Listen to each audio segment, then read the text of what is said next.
faith partnerships at Facebook, I had received more calls, texts, emails, and direct messages from pastors and church leaders during the first weeks of COVID-19 than I had in the 3 years prior. As I reached mile 6, a favorite song came on, and I did a run dance on the sidewalk as drivers by looked at me in confusion. I punched the air and clapped with the beat while singing, "Trust in the Lord with all your heart. Trust in the Lord with all your mind. Trust in the Lord with all your strength. Lean not on your own understanding." The upbeat tempo always got me pumped, but I had no idea that an hour later, my trust in the Lord would be put to the test. I made it home just in time to give my 7 and 10-year-old sons sweaty hugs and my husband a sweaty kiss before they left for the day. Then I started my post-run routine of showering, stretching, making a pot of tea, and having some quiet time with the Lord. I was looking forward to my Bible study time because the cancellation of many of my speaking engagements allowed me to study for the fun of it without the pressure of preparing to give a message. The Holy Spirit had led me to take an interest in the life of Jonathan, King Saul's son. A lot was written about his father, and even more was written about his best friend, David, but I had never looked closely at Jonathan.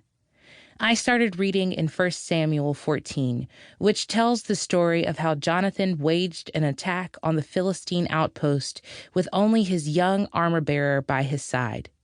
As Jonathan made his way to Michmash to fight 24 Philistines by himself, his father, the king, rested comfortably under a pomegranate tree in Gibeah with 600 soldiers. The juxtaposition of the two scenes was striking.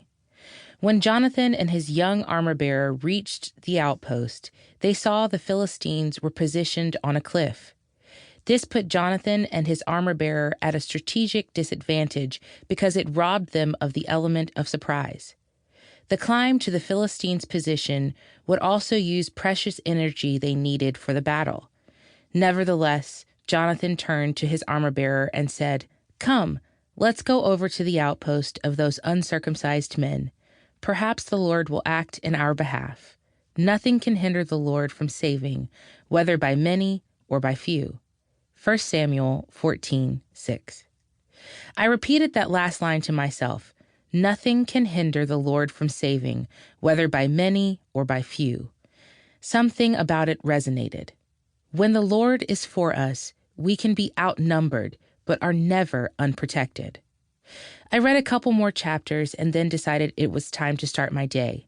I quickly checked my Facebook page to respond to comments and messages, and then did the same on Instagram. Although I normally go straight to my Instagram notifications, that day I caught a glimpse of my newsfeed first, and that's when the downward emotional spiral started. Friend 1. Hey friends! I'm so excited to announce that I'm joining the speaker lineup for Susie Sacred's Full Blossom Conference. Visit the link in my bio to register and meet me online next month with an incredible roster of speakers. Friend 2.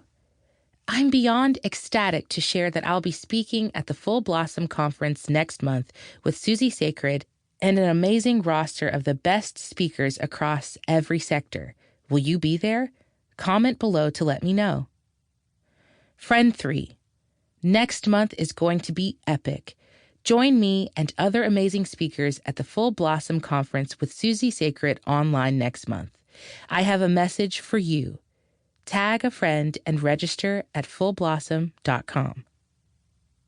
After scrolling for what felt like an eternity, I counted no fewer than 8 friends posting the exciting news that they were joining an amazing roster of speakers for a major women's conference that was going virtual because of the pandemic. Since I don't follow many people on social media, it seemed like the only thing in my newsfeed was an avalanche of exciting announcements about speaking at the Full Blossom Conference. Why wasn't I invited to speak? I asked aloud. It's like Susie asked everyone we mutually know except me. With each new post, I felt what can only be described as the stab of an emotional ice pick to the heart. My mind was clouded with hurt, so I stopped scrolling, closed Instagram, and looked out my living room window into a beautiful day. The skies were blue,